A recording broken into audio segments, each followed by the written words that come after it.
Welcome to Meeting Mesabi, where we talk about everything on the Iron Range, from history to things that people can do, and just the interesting history of the area. Today I'm here with Gary Kaunonen, Hi. who works with Minnesota Discovery Center. I do, yeah. I work as the Education Program and Recreation Manager, but I also am the staff archaeologist because we don't have any other archaeologists, so it's a staff of one.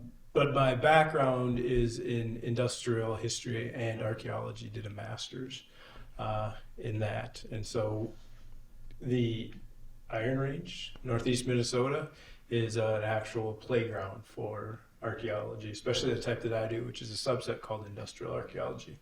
Yeah, I've never heard of that one before, so I know I've seen some of the stuff that you've done. I've stopped by one of your archaeology sites. Yes. So you want to tell me about some of the stuff that you've uncovered on some of your digs? Yeah, we have. I'll run into industrial archaeology a little bit as a term.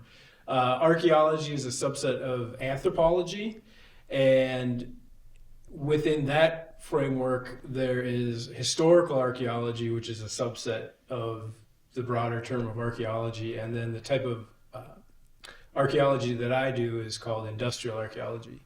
Historical archaeology just means that you're going to be able to access and use the written record along with artifacts that you find.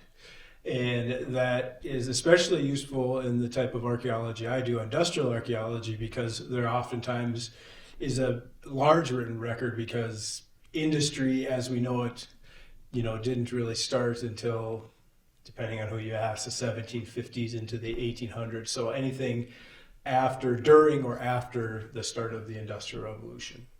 So it's almost like you're just digging up the physical evidence to back up the historical side of things on paper. Yeah, that's an excellent way of looking at it. So sometimes you'll see something on paper, and then it won't exactly jive with what you find in the ground, and so you have to find some explanatory mechanisms for why that isn't working. Okay, this is how things were intentioned on paper and drawn up by the engineers, and this is what was actually done, which can be really interesting. Or you can just be kind of fact-checking the historical record that's written. And so you're just finding, okay, this is definitely where this was located. And so in industrial archaeology and archaeology in general, you can get from as minute to a nail, like a square head nail versus a round head nail, and look at those things to date. But you can also be looking at things like landscapes. And again, northeastern Minnesota is an amazing area for that because there are so many varied historical landscapes. And there's landscapes on top of landscapes. You'll have different occupation zones like Native American zones, which would be the realm of archaeology in general, and then on top of that you would have some type of a historical European zone, and then maybe even an industry zone. So yeah, you can have at the same site, you can have in northeast Minnesota at least 3 different occupation levels at the same place. Especially with some of the towns around here, because early 1900s, they were moving around a little bit, actually moving buildings. Moving around a lot. And so what you could have on a given site, and this would be, best case scenario for something, but you would have a Native American site that was maybe a habitation site, and oftentimes that was kind of seasonal, so it was moving around.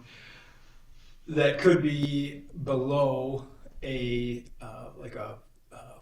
fur trade era, and so that would have been contacts. So then you'd have the 2 different cultural groups there. European, actually could have 3 European, Métis, which would be half Native American and half some type of European ancestry, and then you'd have Native American. So there's 3 different groups that could be there, and then on top of that you could have some type of industry.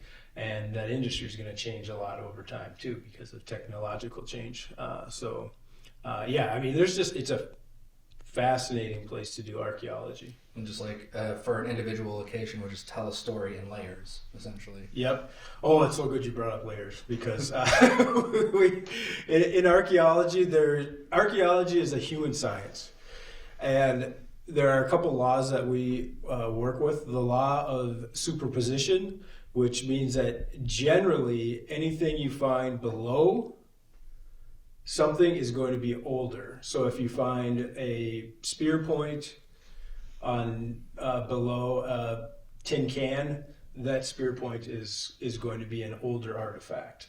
And so this law of superposition just states that anything that you find farther down in the ground is going to be older, unless there's some type of what we would call turbidity, anthroturbidity. Turbidity just meaning that something that messes up that kind of succession. And so you could have anthroturbidity, which would be people, environmental, tree roots or something like that, pushing stuff up the ground. Faunal or floral turbidity, so there's a number of different ones. Imagine that's like a lot of things to consider, especially around here where we're always digging in the ground. So. Yeah. Well, and in some cases you could have that law of superposition. It would no longer be the law anymore, but it'd be flipped, because when they dug things out of the ground, they put the first layer that they dig on the bottom, and then the older layers are on top. And so it's kind of a reverse historical record with a lot of the mine dump pits. Huh. So if you wanted to get to like the very earliest layers of glacial deposit on a mine dump pit that goes 40, 50 feet in the air, you're going to have to get into the bottom of that layer. Okay. And along with that, there's this thing called stratigraphy, which is just a way of saying you're kind of reading the soil layers. Mm-hmm. And so you can tell from the depositional layers about how old something is from where it's situated. So, if you've got something very close to the top of the ground, it's going to be in a zonal layer that's maybe 1800, late 1800s, early 1900s. You go a little bit deeper, 1880s, 1850s, and so working together with stratigraphy and the law of superposition, you can get some pretty good idea of how a landscape is ordered historically and chronologically.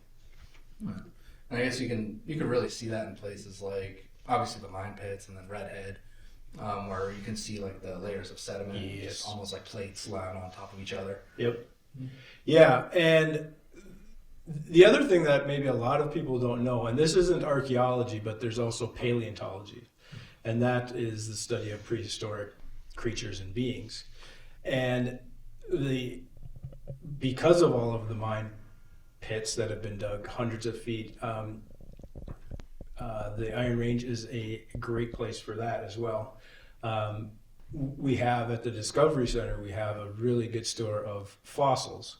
There was an intercoastal waterway that was here in the Cretaceous era, and we have just thousands of shells, but we also find shark's teeth, and there's been some raptor bones and raptor claws that have been found in the area. And so I like to make that differentiation between paleontology and archaeology. They're both dirt sciences, but one of them is looking at prehistoric animals and one of them is looking at strictly human-made artifacts. Mm-hmm. So what would you say is like one of the oldest things we found on the Iron Range? Historical or paleontology? Paleontology, it goes down to the Cretaceous era, so 60 to 90 million years ago. And at the Discovery Center, we have dirt that we still sift through that is 60 to 90 million years old.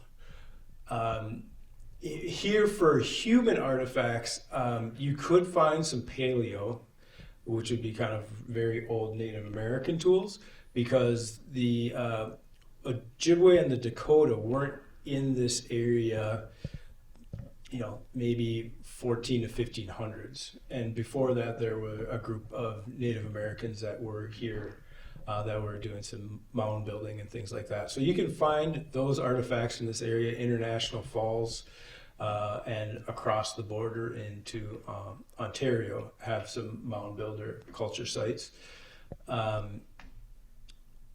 So that's in the area. Here on the Iron Range, if you're finding artifacts from pre-contact, those would be considered pretty old.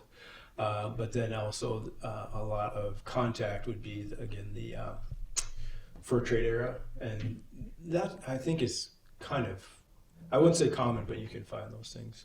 And now, of course, anything from the mining era, that's all over the place. Yeah, I mean, because it's fairly more new than like the fur trade era. Yeah, and that's, and the site that you brought up that we were digging at to kind of bring this full circle, the Hibbing Workers Hall is a site I think that you came out and visited. Yeah. That site presents some very, very interesting complexity for an archaeologist. Mainly because it's in historic North Hibbing, and for those of, a lot of rangers know this, but for folks that don't, the city of what we know now, Hibbing, moved almost full scale from about 1919 to 1921.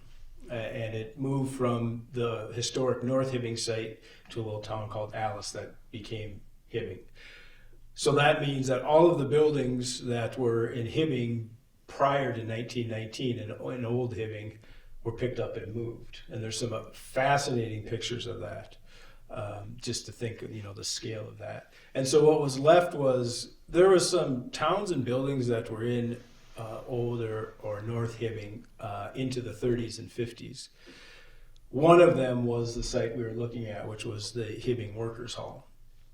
And it's a fascinating building. It has to do with some labor and political consequences on the Iron Range of being in kind of a socially divided social landscape, hierarchical landscape where you had workers and supervisors and owners and a lot of money coming around and a lot of immigrants that were not paid all that well. So they got together, organized, and the building we were looking at was the physical manifestation, the Hibbing Workers Hall, of that organizing. So very historic building, and there's a pretty decent historical record. Some of the sources about that building are in the Finnish language. So I had a friend of mine who was born in Finland and moved to Canada as a labor historian come down, and he rooted through some of that and got us some really interesting information that's part of the historical record. Poem was read at because they had a kind of a big grand opening for the hall, and they had a lot of luminaries in that movement, the Finnish American labor movement at the time there. Read some poems and had a play at the new hall. So there's just all this great activity that went on in I think it was around 1909. And so that building existed and had quite a vibrant history that was pretty well documented from about 1909 up until 1930. And then the Depression hit, and the building went through several changes throughout its history. It was a labor hall for a long time, and then it was a garage where people would park their car in the wintertime. And so it had all these several different functions. So we knew that the site was going to be complex when we were digging it. And when we got there and went on site, we were doing what would be considered a phase 1 archaeology investigation. And there are three phases to archaeological investigations. Phase 1 is kind of surface stuff. So you just walk a surface, you read all you can, especially in historical archaeology on the subject, and you're just kind of looking over things a little bit. Phase 2, you do some examinations, which means digging. And oftentimes that translates into what we call STPs, or shovel test pits. And so those you would look at, we had what are called Sanborn maps. And on those Sanborn maps, there's a building outline and kind of what the building was made of. They were done for insurance purposes. We had one of those from 1915 or whatever it was. And so we put those shovel test pits in kind of where we wanted to take a look at in the building. And so we used those. And then if you find some interesting stuff in the shovel test pits, then you'll move on to phase 3, which is kind of mediation or opening up what you would call meters, squares. So it's about a meter by meter square. Just like dig straight down into them. You go by layers, but yeah, that's kind of the idea is that we know there's something interesting here. Let's go try and figure out what it is. We really did phase 1 and got into a little bit of phase 2, but this wasn't really an official dig. Mm-hmm. So when we got on site and we started digging, I started to notice there was some really interesting things that were coming out, and in some cases it was a little problematic, because if we go back to that law of superposition, we were finding some very old artifacts like ivory buttons, 1910s era electrical insulators, plated glass, some ceramic materials, and they were all kind of mixed together. So we'd dig down a couple of centimeters and we'd find a square-headed nail that was probably from 1910, 1920. Dig down a little bit further, we'd find a plastic Mountain Dew bottle, part of it. So it was just like blended together. Yeah, so that is a real problem, right? As we got down a little bit further, that started to clean itself up a little bit, and we did find some structural features like walls, what we think was probably a wooden front step from the main part of the building. And we found just a bunch of really cool artifacts. We found some potsherds, we found some dishes that had German writing, which again sounds pretty cool, but we're at a Finnish immigrant site, so that writing should have been in Finnish if it was right. That's weird. It is weird. So now our duty as archaeologists is to try and figure out what the heck is going on, right? So, and the plan for all this is that we were going to donate all of the artifacts that we found to the Hibbing Historical Society, which we did. And it was a great experience. We had a lot of public came through. It was really a chance to do some public archaeology, and so we had people stopping by. There was a group of about 5 or 6 of us that were there with the Discovery Center, volunteers with the Discovery Center. But then we just had the public stopping by, and some were like, "Oh, this is interesting," and we did some informational, educational stuff. A couple people asked if they could join. We said, "Hey, the more the merrier," and so we had people that were digging. And so we had a nice group of artifacts that we were finding, but they didn't necessarily fit. So we had to go back to the historical drawing board, so to speak, and work through the history of the site. And I was just happened to be thumbing through a publication like Reminiscences on Hibbing. It was a little kind of photo book. And the very last picture showed this huge dragline and bucket. It was a picture of it being drug across North Hibbing. So what they were doing is they were flattening the site in about 1950. And so they took this huge scraper from one end of what would be a hub bin, Old North Hibbing, and flattened all of the material. So we had stuff that was maybe on one end of a block that was being drug all the way over to just expanded the site outward. Yeah, and Okay. so we could have at that site we could have had anything from 2 or 3 blocks down that had gotten drug over to the site that we were working at. Now the good thing about that is, there isn't anything really good, but the good thing about the site, however, is that because it had so many different occupation layers and we know it had a basement, I think we got down through that really kind of turbid site, and we got down to an area that if we would have kept digging, we would have gotten into the initial layers. But I think that initial occupational zone that we were interested in, the workers' hall, I think that's been really well preserved because it's got about 1 foot to 1.5 feet of just junk that's been that's been drug over. So I think it's still in sight, which is good, but I don't think we ever hit that occupational zone when we were doing our dig up there. Are you still going to be digging into that area? I am the type of, I will put something on hold, but I never really forget about it, especially with something that's kind of near and dear to my heart like that. So I would hope that we can, and I think we're going to try and work to do something with it again.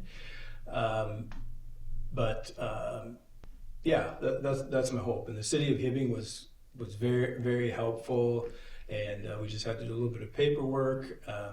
And that's, another thing is that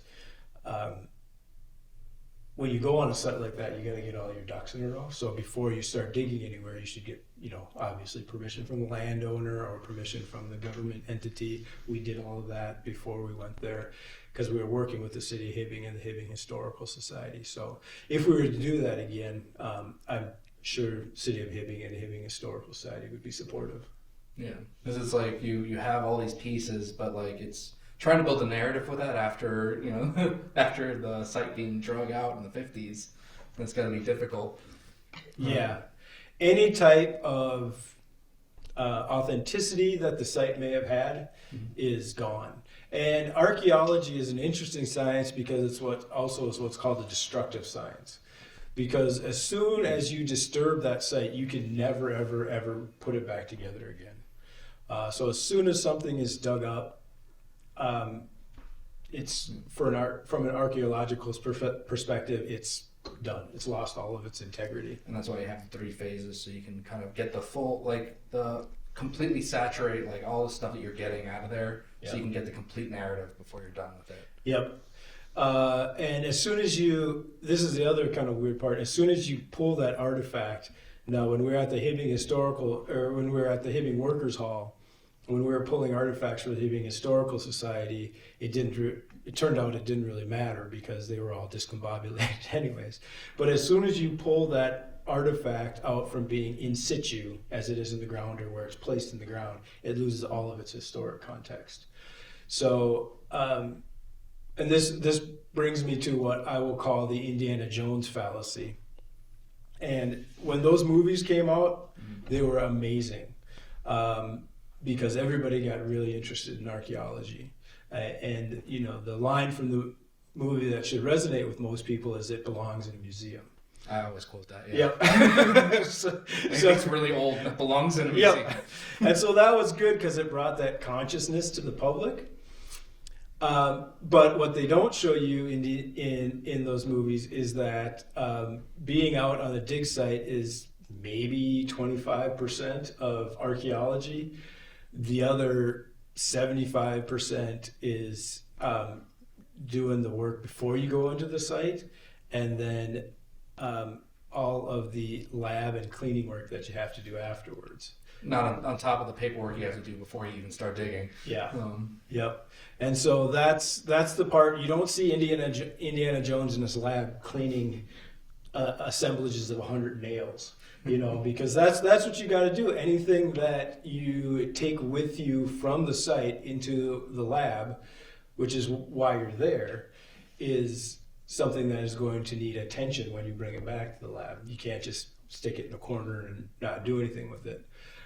The worst, I've been on a number of digs, and the worst, my nightmare is nail assemblages, because you get all of these nails, square-headed or whatever they may be, and if a building falls down, and it's say a joist or a joint in the building, there's going to be a bunch of nails around there.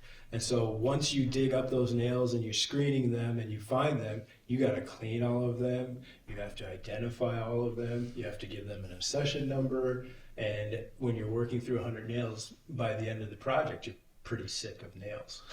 So that's the part you don't see on Indiana Jones, is that there's just a bunch of lab work that's associated with it. So going out in the field and digging stuff up is really fun, but there's that other part of the job, so to speak, that can be very, very tedious. Yeah.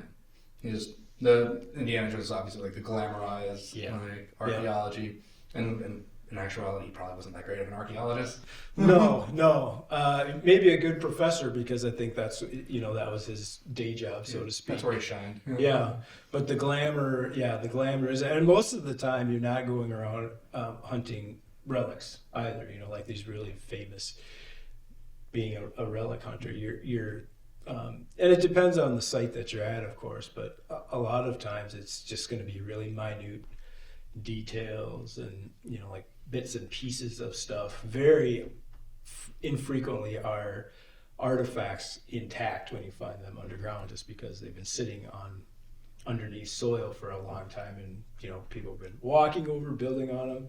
It's very rare that you find artifacts intact. But on that note, like, there has to have been something that you found, like, on one of the sites that you've worked on, and like just something minute, like maybe not a nail, Right. but something that really was like, wow, this tells a lot of the story, like something that was like actually like really exciting for you. Yeah. It's been a number. When I first started an undergraduate in archaeology, we opened up I think it was a woodland site along the Mississippi down by, it was either Red Wing or Winona. I think it was Red Wing. And it was a site that we were the first on the site. It was through Minnesota State University Mankato's Anthropology and Archaeology program. And we found a really significant site. And that has gone on to be kind of one of the, I don't want to call it hallmark, but it's a very significant site in Native American archaeology. So that was really cool. But in that site, we found what were called midden layers. Midden is just a kind of fancy way to say garbage or refuse.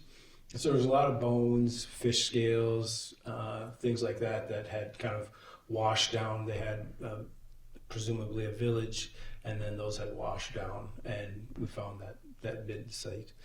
And so they kind of built out, and we were doing shovel test pits, and so they kind of built things out from there. I worked at a copper stamping mill site for a while, and because I'm not as much interested in the engineering and industrial aspects, I'm more interested in the human aspects.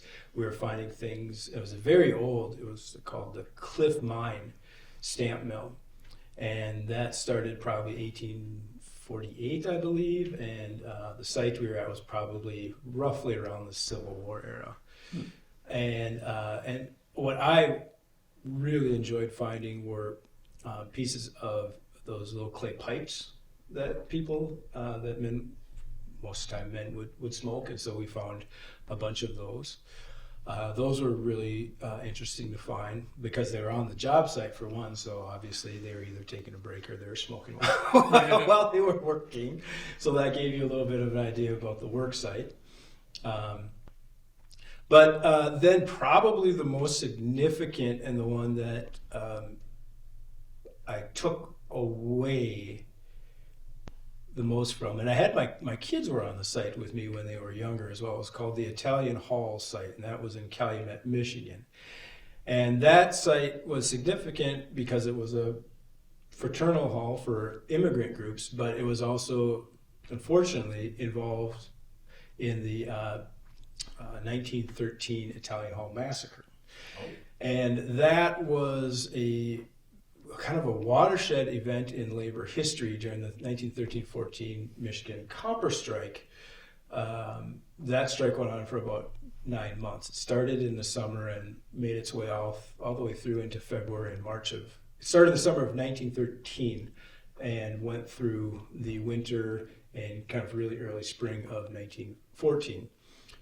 And so in December, because things were just very wrought and tensions were high, they had a Christmas Eve party for striking workers and their families at this place called Italian Hall in Calumet. And there's a lot of mythos and mythology that surrounds the event, but the idea and what historians generally kind of conclude, and myself and a co-author were one of these historians that worked on it, is that somebody ran up. It was a commercial building. It had some shops and stuff in front, and the hall was on top. There's a stairway. Somebody ran up that stairway where the party was going on and yelled fire or something, or somebody thought somebody yelled fire, and it sent all of those people, and they estimated anywhere between 300 to 400 people, with mostly a lot of kids, sent them fleeing for the exits. And the one major exit was that stairway. And so chaos ensued, and just a tragic sight. And again, estimates vary, but somewhere between 70, 75, 76 people died. 60 of some were kids. So when it was getting closer to around the 100th anniversary, Michigan Tech, where I did my master's and PhD at, we went and did a dig on that site. And it was heavy work, obviously, just because of the tragedy that was associated with it. We ended up probably finding where the stairwell, the pillars, because it was a sandstone building, where the sandstone pillars were at, where the that would have led up to the stairway. But then we also went into the far back of the building and found just a lot of bottles. And we found some other artifacts there. The bottles were about, I don't know, like almost a meter down. So we got really far down into the ground. But that site was probably the one that has the most weight. Yeah. That was a tough dig. But again, another community thing where we had a lot of people out.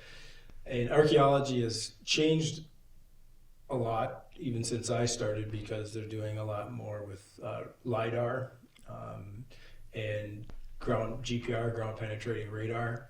And so how you understand sites is even a lot different. And we were able to use a ground penetrating radar machine to kind of pinpoint areas that we were going to look at. So we employed some of that technology on that site there. It was just it was meaningful to me, just because it was such a horrible event in history, and having the chance to honor their memory by finding out a little more about the place was really important. Fully tell the story. Yeah. I definitely get that. Yes. And how many sites have you worked on, like in the Iron Range area? Like, Iron Range, I worked on 3 different sites: the Hibbing Hall, and then I've worked with some materials from the Stevenson location, and then we've also done a little bit on MDC's site, mostly just kind of surface examinations there around what used to be the Glen location. And we are doing a camp this summer called a dirt camp at the Discovery Center. That's going to be part paleontology, part archaeology, and part geology, just because geology has so much overlap with both of those sciences. But there's a little building, and if you've ever taken the trolley tour, which I highly recommend at the Discovery Center, the trolley goes right by it. It's the building foundation of a little building that people refer to as the police station. And I have always been a little bit dubious at that, because those locations like that, like Glen location off of a municipal area, wouldn't or didn't have a police per se. What they would have would be whatever company owned that mine and owned that location would put a guard there. So it's basically a guard station. I have a feeling that's what that is. But we have some really interesting oral histories of kids saying, yeah, the cop came in and took my sled, or So it was a dude in a uniform, so a lot of people just refer to him as the police. Right. They could be just like company police, essentially. Yeah, and I have a feeling that's probably what that was. But I've been wanting to dig that for a while, and I think we're going to do that this summer with the kiddos. That'd be cool. Yeah, because Glen location, it's like it's right there on the MDC property, and there's like a lot of history that can be told there. There is, but that site has some turbidity problems as well, because when they put MDC in, they did a lot of sculpting of the landscape to put because that trolley line isn't original to that site, and they brought some buildings in off the site, and so while that practice is good to save those buildings, Glen location, there's not a whole lot at what you see now at the Discovery Center was actually from the Glen location, with the exception of everything that's under the ground, because that's where the real Glen location probably still exists. And so having such a rich site, like I think that could be, because it's been fairly untouched. It's been capped by when they were moving all the dirt around to sculpt the landscape for the Discovery Center. So it's kind of been like, it's, like maybe a little bit of a bottle of your favorite beverage that's been capped for 40 years or whatever. Once you pop the cork, I think you're going to find some really interesting stuff underneath there. And so that's, I think, I think it could be a really rich site for archaeology. Just sitting right beneath the replica mining town. Yep. Yeah. When is the camp, the dirt camp happening? Boy, I wish. Can I look at my phone quick? Yeah, go ahead. Because I was just setting that up What's the time today. It is 12:53. Okay, so yeah, we can close off after this too. Okay. It is going to be in June. June-ish. Yeah. I just added it to the calendar today. Yeah, it will be June.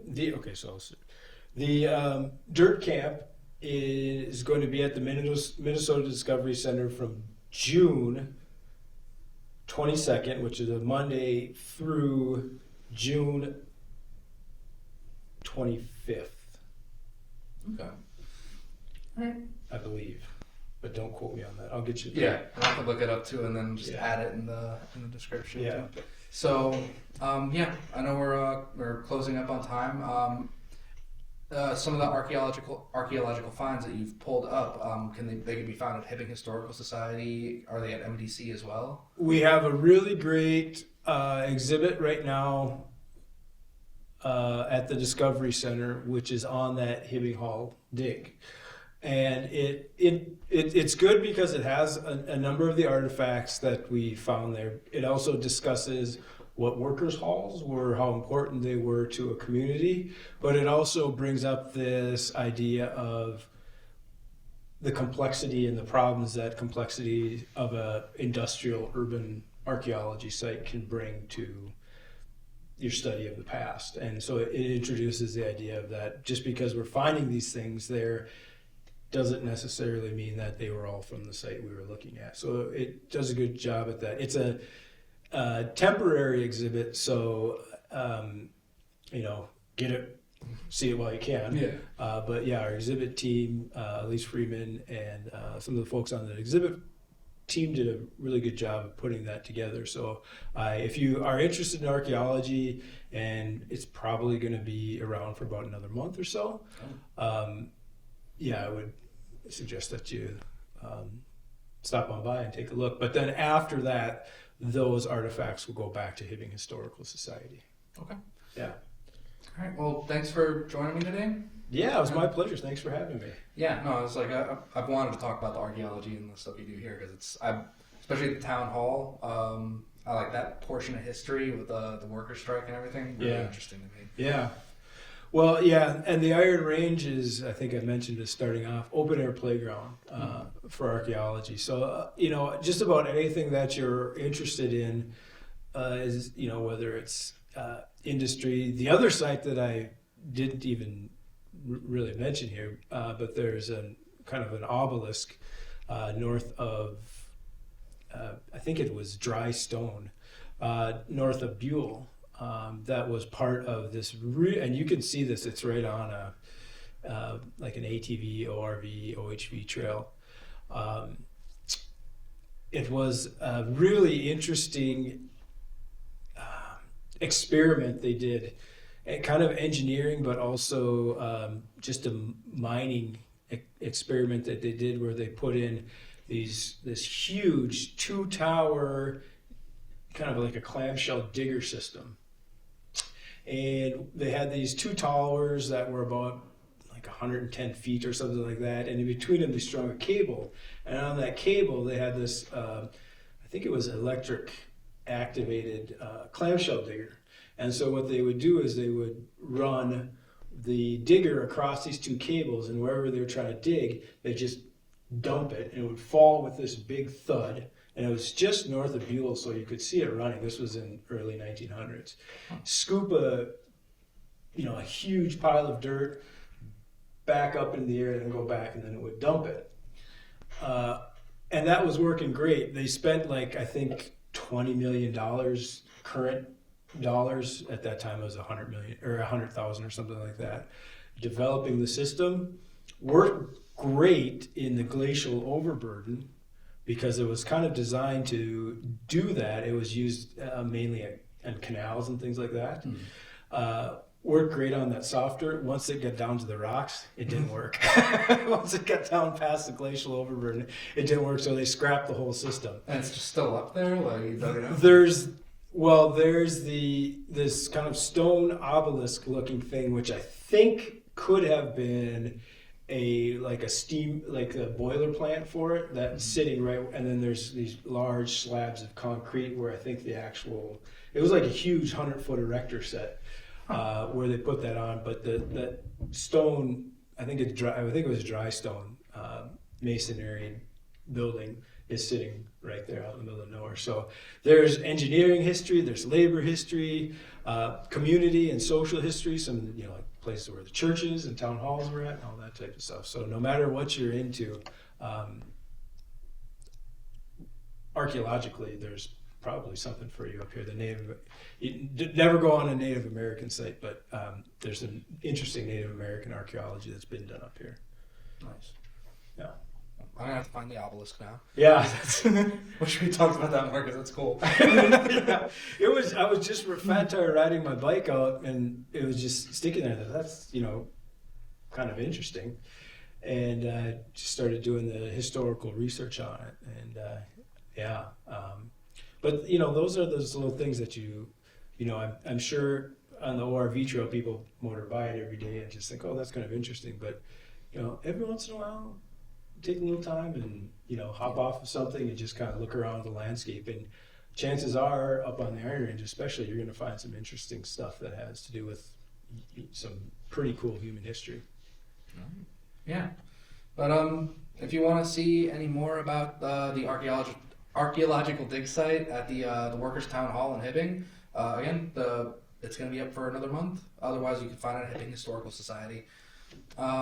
Thanks for joining us for meeting Mesabi, and we'll see you next time. Thanks again.